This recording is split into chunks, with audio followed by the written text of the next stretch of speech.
नमस्कार। मैं doctor Anita Rai Singhani, associate professor EFM, government PG college Kekri से आपका हार्दिक स्वागत और अभिनंदन करती हूँ। आज हम स्टडी करेंगे भारतीय रिजर्व बैंक के कार्य कौन कौन से हैं। Functions of reserve bank of India की स्टडी आज हम करेंगे। सबसे पहले रिजर्व बैंक ऑफ इंडिया के नियमन और नियंत्रण संबंधी कार्य कौन कौन से हैं। रेगुलेटरी और कंट्रोलिंग फंक्शंस ऑफ RBI की बात हम करेंगे। ये दो प्रकार के हैं। साधारण बैंकिंग के कार्य हैं जनरल बैंकिंग फंक्शंस, और केंद्रीय बैंक के कार्य हैं सेंट्रल बैंकिंग फंक्शंस। और साधारण बैंकिंग के कार्य कौन कौन से हैं उसको पहले हम स्टडी कर रहे हैं। साधारण बैंकिंग के कार्य general banking functions. Reserve bank के साधारण बैंकिंग के कार्यों को निम्न प्रकार रखा जा सकता है। पहला है इसमें निश्चित दरों पर क्रय विक्रय करना, कि रिजर्व बैंक समय समय पर निश्चित दरों पर भारत में भुगतान किए जाने वाले 90 दिवस की अवधि के 90 डेज़ की अवधि के व्यापारिक और वाणिज्यिक बिलों का क्रय विक्रय करता है और उन्हें भुनाता है। इसी प्रकार इंग्लैंड में 90 डेज़ के भुगतान होने वाले विनिमय बिलों को भुनाना और क्रय विक्रय करना इनका प्रमुख कार्य होता है। इसी तरीके से दूसरा महत्वपूर्ण कार्य है ऋण देना। रिजर्व बैंक भी केंद्रीय और राज्य सरकारों में 90 डेज़ में भुगतान होने वाले ऋण देता है, जो कि स्वीकृत प्रतिभूतियों, स्वर्ण, चांदी, वचन पत्रों आदि की जमानत पर दिए जाते हैं। इसी तरीके से इसमें तीसरा महत्वपूर्ण कार्य है अंतर्राष्ट्रीय बैंकों में खाता खोलना। रिजर्व बैंक विदेशों के केंद्रीय बैंकों में अपना खाता खोलता है तथा एजेंसी के रूप में संबंध स्थापित करता है। चौथा इसका कार्य है ऋण लेना। रिजर्व बैंक किसी भी बैंक से 1 महीने की अवधि के लिए अपनी हिस्सा पूंजी के बराबर ऋण ले सकता है। इसके अलावा नेक्स्ट इसका वर्क है कि कृषि बिलों का क्रय विक्रय करना। रिजर्व बैंक भारत में भुगतान होने वाले 15 माह की अवधि के कृषि संबंधी बिलों का क्रय विक्रय करता है और उन्हें भुनाता है। अब इसी के साथ ही इसके साधारण कार्य कुछ और भी हैं। अगला नेक्स्ट पॉइंट है जमा पर रुपया प्राप्त करना, कि रिजर्व बैंक बिना ब्याज के सरकार या जनता से जमा पर रुपया प्राप्त कर सकता है। मांग ड्राफ्ट जारी करना। रिजर्व बैंक अपने ही कार्यालय में मांग ड्राफ्ट भी जारी करने का कार्य कर सकता है। इसी तरीके से अगला इसका कार्य है विदेशी प्रतिभूतियों का क्रय विक्रय, कि रिजर्व बैंक भारत के बाहर अन्य देशों की उन प्रतिभूतियों का क्रय विक्रय कर सकता है जिनका भुगतान क्रय करने की तिथि से 10 वर्षों के अंदर ही हो जाता है। इसी तरीके से इसके अन्य जनरल कार्य हैं कि रिजर्व बैंक अपनी रक्षा में हीरे, जवाहरात, प्रतिभूतियां रख सकता है। स्वर्ण और चांदी के सिक्कों का क्रय विक्रय कर सकता है। केंद्रीय एवं राज्य सरकार की प्रतिभूतियों का क्रय विक्रय कर सकता है तथा 1 लाख रुपए तक की स्टर्लिंग का बैंकों से क्रय विक्रय भी कर सकता है। इसी तरीके से केंद्रीय बैंक के क्या क्या कार्य हैं, उसमें केंद्रीय कार्य कौन कौन से हैं। केंद्रीय बैंक के रूप में भी ये कई कार्य करता है। सबसे पहला केंद्रीय बैंक के रूप में ये कार्य करता है कि नोटों का निर्गमन करना, इशू ऑफ नोट्स, कि इस संबंध में बैंक कई तरह के कार्य करता है और इसमें एकाधिकार होता है। रिजर्व बैंक को नोट निर्गमन करने का एकाधिकार प्राप्त है। इसके लिए रिजर्व बैंक ने पृथक से नोट निर्गमन विभाग की स्थापना भी की है। इस विभाग का विवरण पृथक से रखा जाता है। रिजर्व बैंक अधिनियम की धारा 24 के अनुसार 2, 5, 10, 20, 50, 100, 1000, 5000, 10,000 रुपये के नोट तक निर्गमित कर सकता है। इसी तरीके से दूसरा इसका महत्वपूर्ण कार्य है सुरक्षित कोष व्यवस्था, कि नोटों का निर्गमन एक सुरक्षित कोष के आधार पर किया जाता है जिसमें स्वर्ण, प्रतिभूतियां, स्वीकृत विनिमय बिलों को सम्मिलित किया जाता है। इसी तरीके से इसका अगला कार्य है कि आनुपातिक कोष प्रणाली, कि 1956 तक चलन के पीछे 40% भाग स्वर्ण में तथा 60% भाग प्रतिभूतियों के रूप में रखा जाता था। यह समय के अनुसार बदलाव किया जा सकता है इसमें। इसी तरीके से न्यूनतम कोष प्रणाली, कि 1956 में अधिनियम में संशोधन किया गया और आनुपातिक कोष प्रणाली के स्थान पर न्यूनतम कोष प्रणाली पद्धति को अपनाया गया। इस नवीन व्यवस्था के अंतर्गत कम से कम 400 करोड़ रुपए की विदेशी प्रतिभूतियाँ और 115 करोड़ का स्वर्ण रखने की व्यवस्था की गई। स्वर्ण का मूल्य 62.50 रुपये प्रति तोला के हिसाब से मूल्यांकित किया गया था। इसी तरीके से केंद्रीय बैंक के रूप में इसके और कार्य हैं कि नवीन संशोधित व्यवस्था है कि 31 अक्टूबर 1957 में अधिनियम में नवीन संशोधन किया गया जिसके अनुसार नोट निर्गमन विभाग द्वारा रखने वाले कोष की मात्रा 200 करोड़ रुपए कर दी गई, जिसमें से कम 115 करोड़ रुपए का स्वर्ण होना आवश्यक था। इस प्रकार विदेशी प्रतिभूतियों की मात्रा घटाकर 85 करोड़ रुपए कर दी गई। इससे चलन व्यवस्था अधिक लोचदार हो गई है। नेक्स्ट मेन पॉइंट है इसका चलन तिजोरियाँ की मुद्रा की समुचित मात्रा चलन में लाने के लिए रिजर्व बैंक के निर्गमन विभाग के 10 कार्यालय बेंगलोर, मुंबई, बाइकल मुंबई, कलकत्ता, कानपुर, हैदराबाद, मद्रास, नागपुर, पटना और नई दिल्ली तथा एक उप कार्यालय गुवाहाटी में भी इसका स्टार्ट किया गया। इसके अतिरिक्त देश भर में लगभग 2000 स्थानों पर रिजर्व बैंक की तिजोरियां रखी गई हैं, जिनमें नोट रहते हैं और ये तिजोरियां स्टेट बैंक और अन्य सहायक बैंकों की प्रमुख शाखाओं में रखी रहती हैं। व्यापारिक बैंकों की साख की आवश्यकता रिजर्व बैंक की तिजोरियां से पूरी हो जाती है।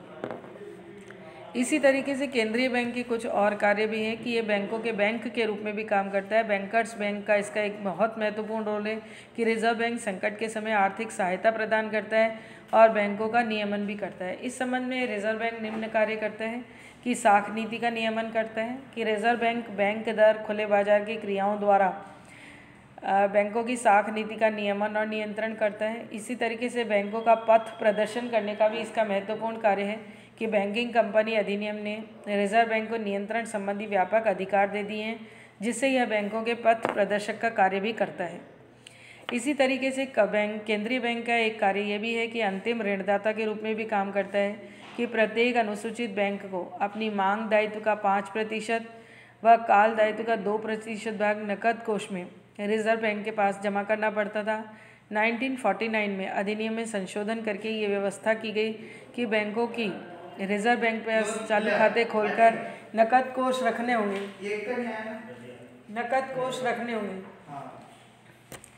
तत्पश्चात 1956 में संशोधन करके यह व्यवस्था की गई कि बैंकों द्वारा मांग दायित्व का 20% और स्थल दायित्व का 80% भाग नकद कोष में जमा किया जा सकता है। सितंबर 1962 में संशोधन के आधार पर यह निश्चित किया गया कि बैंकों को कुल मांग दायित्व व काल दायित्व का केवल 3% भाग ही जमा करना होगा, जिससे रिजर्व बैंक द्वारा 15% तक बढ़ाया जा सकता है। रिजर्व बैंक बैंकों का आर्थिक संकट के समय आर्थिक सहायता भी प्रदान कर सकता है।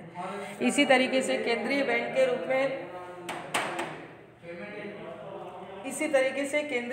रूप में ये सरकारी बैंकर का कार्य भी करता है। बैंकर टू द गवर्नमेंट से रिजर्व बैंक केंद्रीय और राज्य सरकारों के समस्त बैंक संबंधी कार्यों को संपन्न करता है, जो कि निम्नलिखित है। पहला इसमें है कि सरकारी ऋणों का प्रबंध करना, कि रिजर्व बैंक सरकारी ऋणों का प्रबंध करके उनका हिसाब किताब रखता है। बैंक सरकार को 90 दिवस का अल्पकालीन ऋण प्रदान करता है। आर्थिक सलाहकार का भी ये कार्य करता है। और इसी तरीके से आर्थिक सलाहकार के रूप में रिजर्व बैंक सरकार को साख, मुद्रा, अन्य समस्याओं के संबंध में समय समय पर आर्थिक सलाह देता है, आर्थिक नीति के निर्माण में भी सहायता प्रदान करता है। इसी तरीके से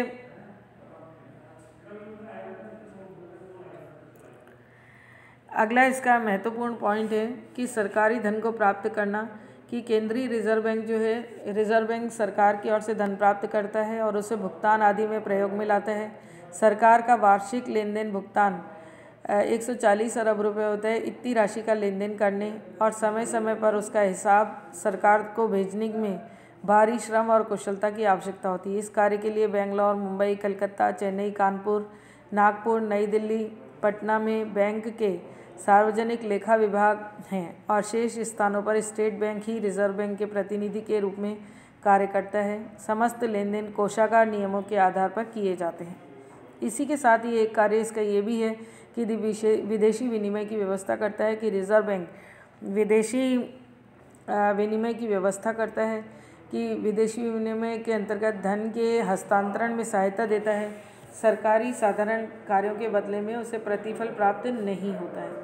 इसी तरीके से इसका केंद्रीय बैंक के रूप में एक कार्य ये भी है कि प्रतिभूतियों का क्रय विक्रय, की रिजर्व बैंक सरकारी प्रतिभूतियों का क्रय विक्रय करता है और जो प्राप्त धन है वो हस्तांतरण करता है। इसी तरीके से ऋण देने का भी इसका एक महत्वपूर्ण काम है कि आवश्यकता पड़ने पर रिजर्व बैंक सरकार को समय समय पर ऋण देने का प्रबंध भी करता है।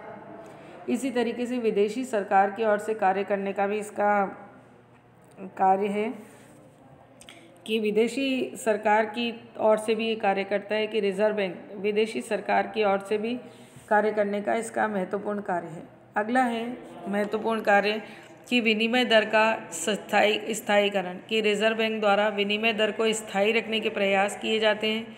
उसके लिए समय समय पर निश्चित दरों पर विदेशी विनिमय का क्रय विक्रय किया जाता है। इसके लिए 1930 में विनिमय नियंत्रण विभाग और 1947 में विदेशी विनिमय नियमन अधिनियम पारित किए गए। अप्रैल 1947 में भारत के अंतर्राष्ट्रीय मुद्रा कोष का सदस्य बनने पर से उसे स्टर्लिंग से अपना वैधानिक संबंध तोड़ा और रुपये का मूल्य स्वर्ण में घोषित किया गया, जो ₹1.268 ग्राम स्वर्ण था। 1949 में अवमूल्यन पे यह मूल्य और कम हो गया, 0.186 ग्राम हो गया था और 1966 के अवमूल्यन के पश्चात ये घट करके 0.118 ग्राम स्वर्ण हो गया था। रिजर्व बैंक विदेशी मुद्राओं का क्रय विक्रय निश्चित दरों पर करता है। इसके अलावा इसका एक कार्य है साख नियमन, कंट्रोल ऑफ क्रेडिट, कि साख देश की अर्थव्यवस्था का प्रमुख साधन होने से उस पर समुचित नियंत्रण रखना आवश्यक होगा। रिजर्व बैंक को साख के नियमन संबंधी निम्नलिखित प्रमुख अधिकार प्राप्त हैं कि बैंक दर में परिवर्तन करना, नकद कोष अनुपात में परिवर्तन करना, खुले बाजार की क्रियाएं करना, मुद्रा और साख संबंधी कड़े नियम जो हैं एकत्रित करना या उससे संबंधित आंकड़े एकत्रित करना, जनता से प्रत्यक्ष व्यवहार करने का भी इसका एक कार्य है। और बैंकों के विरुद्ध प्रत्यक्ष कार्यवाही अगर करनी पड़ती है तो भी रिजर्व बैंक इसके लिए स्वतंत्र है। समझाने बुझाने की रीति को भी अपनाने का कार्य रिजर्व बैंक करते हैं। इसी तरीके से अगला इसका महत्वपूर्ण पॉइंट है कि अन्य कौन कौन से कार्य करता है, कि रिजर्व बैंक के अन्य कार्यों में निम्नलिखित को सम्मिलित किया जाता है कि संबंध एकत्रित करना और प्रकाशित करना, कि रिजर्व बैंक साख, बैंकिंग, मुद्रा, वित्त संबंधी समंकों को एकत्रित करता है, अपनी वार्षिक रिपोर्ट के रूप में उन्हें प्रकाशित भी करता है तथा आवश्यक अनुसंधान को भी करता है। इसी तरीके से साख नियंत्रण का भी इसका कार्य है कि रिजर्व बैंक साख नियमन विधियों द्वारा साख नियंत्रण का कार्य करता है और आवश्यकता अनुसार साख प्रसार या संकोचन करता है। इसी तरीके से समाशोधन गृह का भी इसका एक कार्य कि रिजर्व बैंक समाशोधन गृह की सुविधाएं प्रदान करता है, जिससे रुपए का हस्तांतरण काफ़ी सुविधाजनक बन गया है। रिजर्व बैंक की स्थापना के पश्चात समाशोधन गृहों की संख्या 4 से बढ़कर 160 हो गई है। इनमें से बेंगलोर, मुंबई, कलकत्ता, कानपुर, मद्रास, नागपुर और दिल्ली के समाशोधन गृहों की व्यवस्था रिजर्व बैंक स्वयं करता है और शेष की व्यवस्था स्टेट बैंक और उसके सहायक बैंक करते हैं। इसके बाद महत्वपूर्ण पॉइंट आता है इसके केंद्रीय बैंक के रूप में कुछ कार्य और हैं कि औद्योगिक वित्त भी प्रदान करता है, कि रिजर्व बैंक उद्योगों के विकास, विस्तार और समस्याओं का अध्ययन करता है और उसके बाद उन्हें औद्योगिक वित्त प्रदान करता है। इसी तरीके से बैंकिंग संबंधी शिक्षा देने का भी इसका महत्वपूर्ण कार्य है कि रिजर्व बैंक देश में बैंकिंग शिक्षा की समुचित व्यवस्था करने का कार्य भी करता है। एक इसका और महत्वपूर्ण कार्य ये भी है कि मुद्रा परिवर्तन, कि रिजर्व बैंक बड़े नोटों के बदले में छोटी छोटी इकाइयों की मुद्रा में परिवर्तित करने का भी कार्य ये करता है। अब इसके दूसरा महत्वपूर्ण पॉइंट आता है कि आर्थिक विकास संबंधी कार्य क्या क्या करता है। रिजर्व बैंक आर्थिक विकास के लिए भी देश में बहुत महत्वपूर्ण योगदान देता है। तो पहला इसका कार्य है कि आर्थिक विकास करना, कि रिजर्व बैंक ने देश के आर्थिक विकास के लिए क्या क्या काम किए उसको हम हाईलाइट करेंगे इसमें। कि सबसे पहला महत्वपूर्ण कार्य किया है कि बैंकिंग सुविधाओं का विस्तार किया। आज न सिर्फ शहरों तक बल्कि गांव-गांव और ढाणियों तक जो है बैंकिंग सुविधाएं अवेलेबल हो गई हैं। साधनों के अभाव और ब्याज की उच्च दर के कारण रिजर्व बैंक आवश्यक बैंकिंग सुविधाओं का विस्तार करने में प्रयत्नशील रहता है। इसके लिए एक पृथक बैंकिंग विकास विभाग भी खोला गया है। इसी तरीके से रिजर्व बैंक और कृषि साख की बात अगर हम करें तो रिजर्व बैंक ने सहकारी बैंकों और समितियों द्वारा कृषि कार्यों के लिए दीर्घ, मध्यमकालीन और अल्पकालीन ऋण उपलब्ध करवाने में सहायता की है। इसके लिए देश में राष्ट्रीय कृषि साख दीर्घकालीन कोष और राष्ट्रीय कृषि साख के स्थायित्व कोष की स्थापना की गई है। मतलब दीर्घकालीन और स्थायित्व दो तरह के कोष बनाए गए हैं। इन कोषों की स्थापना फरवरी 1956 में ही कर दी गई थी। 15 वर्षों में रिजर्व बैंक द्वारा दी जाने वाली कृषि साख की वार्षिक राशि 45 गुना बढ़ चुकी है। और जबकि आपको पता ही है कि हमारा भारत जो है 70% पॉपुलेशन एग्रीकल्चर बेस्ड है, तो इन कोषों की अपनी बड़ी महत्वपूर्ण भूमिका है। रिजर्व बैंक भूमि बंधक बैंकों द्वारा ऋण पत्र भी खरीदता है और उसकी धरोहर पर ऋण भी प्रदान करता है। 1982 में कृषि वित्त के लिए नाबार्ड की स्थापना भी की गई थी, उसका गठन किया गया था और कृषि और ग्रामीण विकास से संबंधित ऋण उपलब्ध कराने का ये कार्य अब इस संस्था को प्रदान कर दिया गया। इसी तरीके से आर्थिक विकास संबंधी कार्यों में एक महत्वपूर्ण कार्य ये भी है कि आर्थिक स्थिरता का प्रवर्तन करने का काम है कि पंचवर्षीय योजनाओं के संदर्भ में रिजर्व बैंक दो उद्देश्यों की पूर्ति करता है। एक तो आर्थिक विकास हेतु आवश्यक वित्त उपलब्ध कराता है, दूसरा महत्वपूर्ण काम है कि मुद्रास्फीति संबंधी दबावों को कम करके उन पर नियंत्रण करने का कार्य ये करता है। अब अंततः हम इस पे बात करेंगे कि आर्थिक विकास संबंधी और कौन कौन से कार्य रिजर्व बैंक करता है। तो रिजर्व बैंक के द्वारा कुछ कार्य वर्जित भी हैं, prohibited functions of reserve bank की बात हम करेंगे कि रिजर्व बैंक ने कुछ कार्यों पर प्रतिबंध लगाए गए हैं। वो कार्य जो है बैंकों के द्वारा नहीं किए जाते हैं और ना ही वो अन्य बैंकों से किसी तरह की कोई प्रतियोगिता करते हैं। तो कौन कौन से इसके वर्जित कार्य हैं, इसमें सबसे पहला है अंश खरीदना। शेयर परचेजिंग का कार्य रिजर्व बैंक के द्वारा नहीं किया जा सकता है। ये किसी भी बैंकों के ना तो कोई शेयर खरीद सकता है, ना ही उन पर कोई ऋण दे सकता है, तो शेयर मार्केट से रिलेटेड इसका वर्क नहीं है। इसी तरीके से ब्याज पर इसका प्रतिबंध है कि रिजर्व बैंक के पास किसी भी बैंक की जमा राशि पर ब्याज देने पर प्रतिबंध लगाया जाता है। इसी तरीके से बिलों को लिखने का काम की मांग पर शोधनीय न होने वाले बिलों को लिखने का काम भी रिजर्व बैंक नहीं कर सकता है, न ही उन्हें भुना सकता है, तो समाशोधन का कार्य भी इसके द्वारा नहीं किया जाता है। इसी तरीके से प्रतिभूति रहित ऋण कि रिजर्व बैंक किसी भी बैंक अथवा संस्था को प्रतिभूति रहित ऋण प्रदान नहीं करता है। अगला इसका महत्वपूर्ण बिंदु है कि अचल संपत्ति के प्रति है कि रिजर्व बैंक अचल संपत्ति को न तो खरीद सकता है और न ही उसकी जमानत पर किसी प्रकार का ऋण दे सकता है। इसी तरीके से व्यापार पर भी प्रतिबंध है कि रिजर्व बैंक व्यापार और वाणिज्य में न तो प्रत्यक्ष रूप से किसी तरीके का भाग ले सकता है और न ही आर्थिक सहायता प्रदान कर सकता है। तो ये उसके रिजर्व बैंक के कुछ महत्वपूर्ण कार्य थे। धन्यवाद।